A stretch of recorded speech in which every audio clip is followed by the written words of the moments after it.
Hey everyone, the Anti-Pundit is back. It is the weekend July 11th, 2014. I'm your host, Lance Bell. Now, ladies and gentlemen, the talk the last week and a half has been about suing. And just in case you haven't heard, the Republicans want to sue the president. Now, before I begin, here's what set this all up, and here's what the president said about that.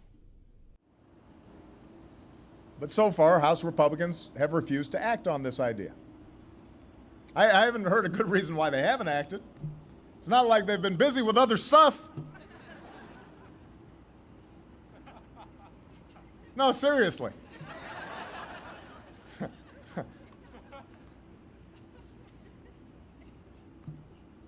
mean, they're not doing anything. Why don't they do this?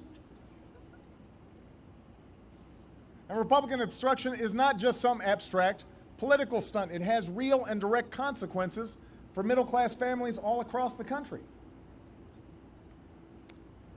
We went through the worst economic crisis since the Great Depression. We've climbed back. Since then, we've created 9.4 million new jobs over the past 51 months. Corporate profits are up, stock market's up, housing is improving. Unemployment is down. The deficits have been cut in half. We're making progress, but we still have a situation where those at the top are doing as well as ever, but middle-class families all across the country are still struggling to get by. There are people who are working hard. They believe in the American dream. It feels sometimes like the system's rigged against them. And they have good reason to think that way. So far this year, Republicans in Congress have blocked or voted down every serious idea to strengthen the middle class. Not ideas that are unique to me. They're not, this isn't Obama Bridge. This is Key's Bridge. But the Republicans have said no to raising the minimum wage. They've said no to fair pay. They've said no to extending unemployment insurance for over 3 million Americans looking for a new job. And this obstruction keeps the system rigged for those who are doing fine at the very top. It prevents us from helping more middle-class families. And as long as they insist on taking no action whatsoever that will help anybody, I'm going to keep on taking actions on my own that can help the middle class. Like the actions I've already taken to speed up construction projects and attract new manufacturing jobs and lift workers' wages and help students pay off their student loans.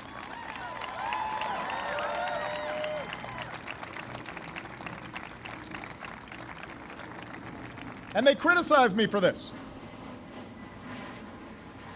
Boehner sued me for this. And I told him I'd rather do things with you, pass some laws. Make sure the Highway Trust Fund is funded so we don't lay off hundreds of thousands of workers. It's not that hard. Middle-class families can't wait for Republicans in Congress to do stuff.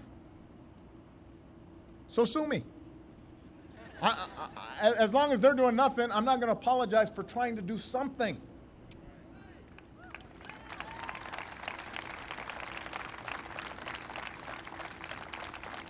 And look, I just want to be clear. Republicans in Congress, they're patriots. They love their country. They love their families. They just have a flawed theory of the economy that they can't seem to get past. They believe that all we should be doing is giving more tax breaks to those at the top, eliminating regulations that stop big banks or polluters from doing what they want, cut the safety net from people trying to work their way into the middle class, and then somehow the economy is going to get stronger and jobs and prosperity trickle down to everybody. That's their worldview. I'm sure they sincerely believe it. It's just not accurate. It does not work. We know from our history, our economy doesn't grow from the top down, it grows from the middle out. We do better when you got some construction workers on the job. They then go to a restaurant, they buy a new car. That means the workers there start doing better. Everybody does better. And we could be doing so much more if Republicans in Congress were less interested in stacking the deck in favor of those at the top, or trying to score political points, or purposely trying to gridlock Washington and just try to get some things done to grow the economy for everybody. We could do so much more if we just rallied around an economic patriotism, a sense that our job is to get things done as one nation and as one people. Now, ladies and gentlemen, why this even being talked about, I have no idea. This makes absolutely no sense. This is all about gridlock and nothing else. Why even go through the motions other than press? And believe me, that makes absolutely no flippin' sense. Now, to be fair, I did some searching around and I found this video on why Boehner can't sue. Now, as a disclaimer, this is a computer talking, so it sounds weird. That's the reason why. Now, let's take a look. John Boehner is ready to sue President Obama, but the House Speaker may not be able to make it through the courthouse doors. Boehner announced Wednesday that he would sue the president for his failure to faithfully execute the laws of this country. In the opinion of the Speaker, according to a memo he circulated, Obama's reliance on executive orders meant that he was acting with king-like authority at the expense of the American people and their elected legislators. As a result, Boehner said he planned to sue the president over executive orders to be named later under the aegis of a resolution passed by the House of Representatives. But Boehner may not be able to do so. According to Erwin Chemerinsky, the dean of the University of California, Irvine Law School, the Speaker of the House does not have the ability to sue the president in this situation, even if Congress says he does. Chemerinsky says standing, the doctrine that allows a person to file a lawsuit in federal court by demonstrating that real harm has been caused to them, is defined by the Constitution. As a result, even if Congress passes a law, or in this case a resolution, which only requires approval by the House, it will not be binding on federal courts, as the Constitution trumps any law, let alone a resolution, and does not give members of Congress the ability to sue if they cannot prove real harm.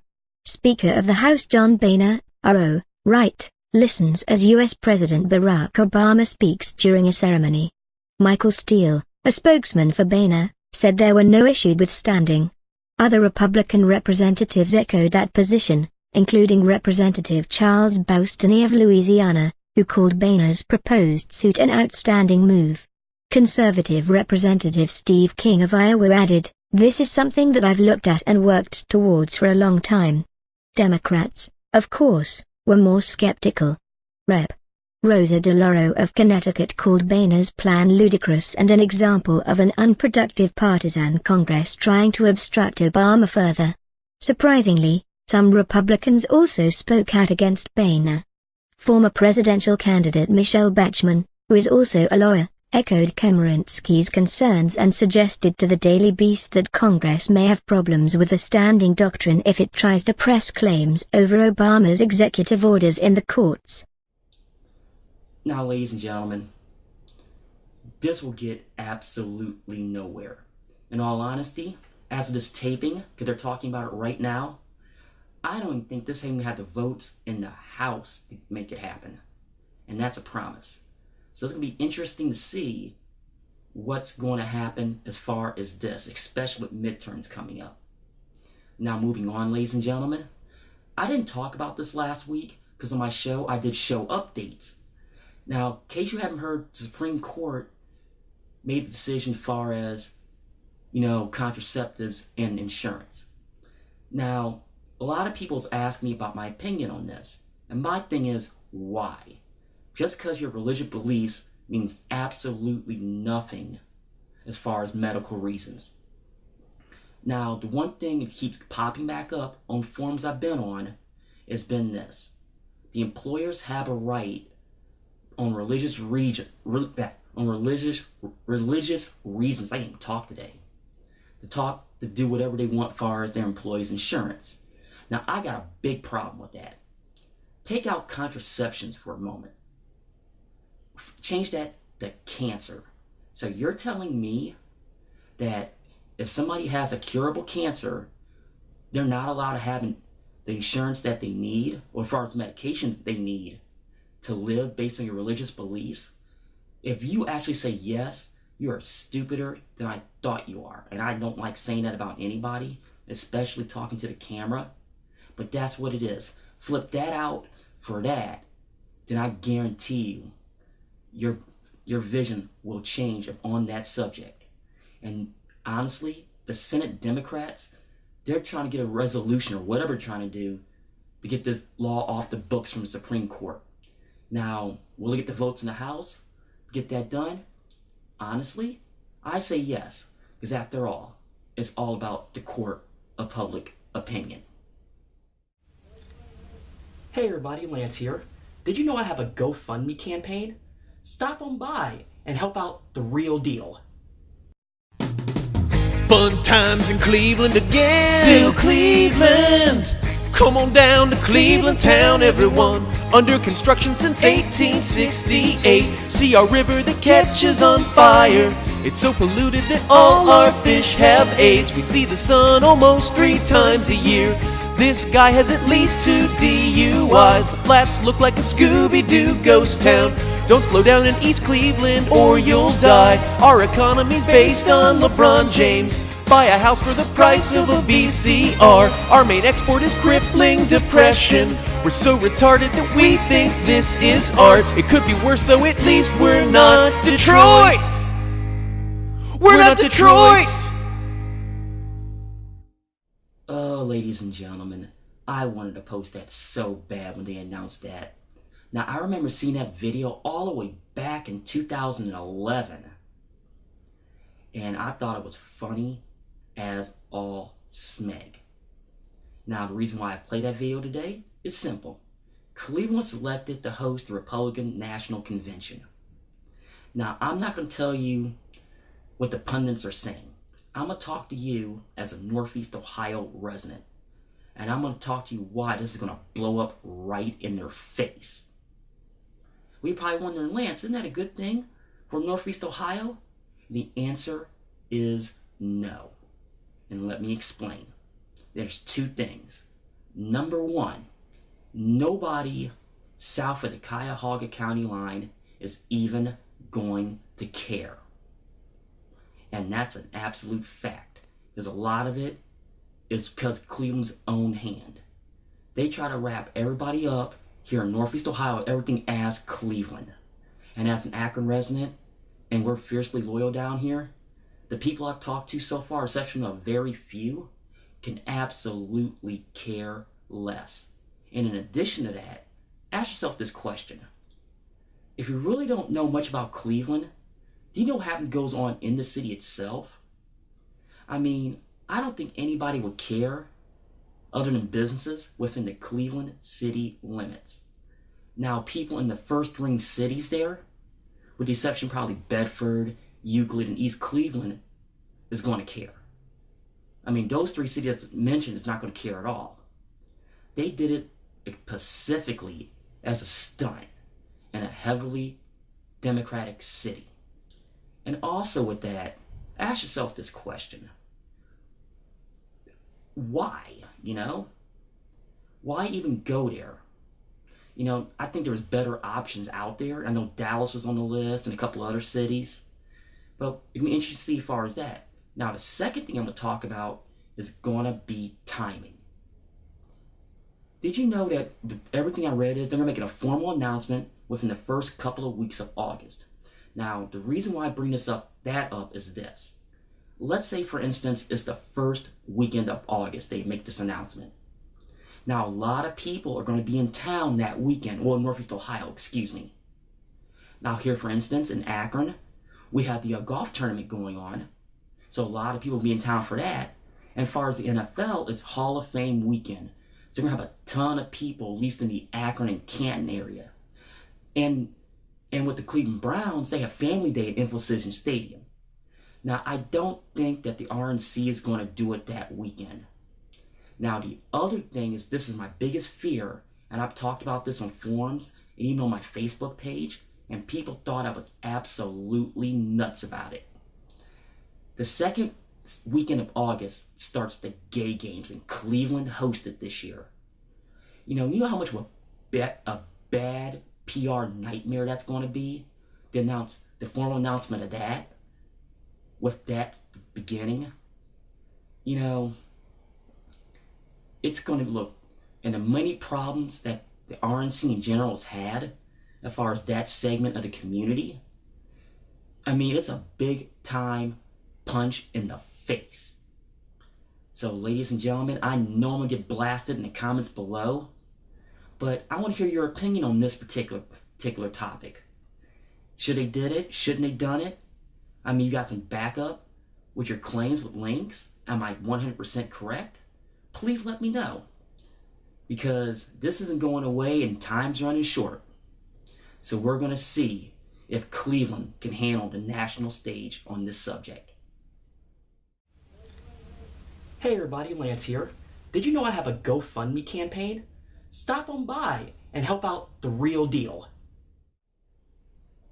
We're back, ladies and gentlemen. You know, in morality statement this week, you know, I'm going to talk about an article I saw a couple of days ago. Now, you're going to look at this picture, and this picture is from Reuters via RT television. Now, the people in question, their names are Loy Vu and Tracy Trang Lee, excuse me. Now, the reason why I bring these two people up, they were found in Anaheim, California, having an 11-year-old autistic boy in a cage. Now, I'm going to tell you something right now. I have good friends that have autistic children. And one, Brandon D'Enzo, I love absolutely to death. And why would people do this? I don't know. And an excuse I'm seeing from the Los Angeles Times in a statement is, there was a language barrier. I call straight BS on that statement. Because I'm sorry, especially in the Los Angeles area, you could have found help. And this comes back to knowledge. If you don't know, it becomes fear and ignorance. And I hope these people go to jail for a very, very long time because of this reason. Why? Because language barrier is not an excuse for morals and common sense. Now, moving on, ladies and gentlemen, in the news and notes, the Roku channel is going very well. Now, as of this taping, I actually have a lot of views right now. Now, I'm going to share that with you. Now, as you can see, I actually have, as of this taping, 1,162 installs since the day the channel became public. Now, that's pretty good for a couple of weeks. And there's a lot more going on, a lot more content I plan on adding, including this show, and more stuff I plan having become online. Now, there will be another Indiegogo campaign. I'm working on that right now because I have to cover the bandwidth. And a lot more good things are going to happen. Now, go to the official Facebook page for all updates. Now, ladies and gentlemen, that is it for this weekend. I thank you for watching. And as always, be careful and always, always remember, fear the root.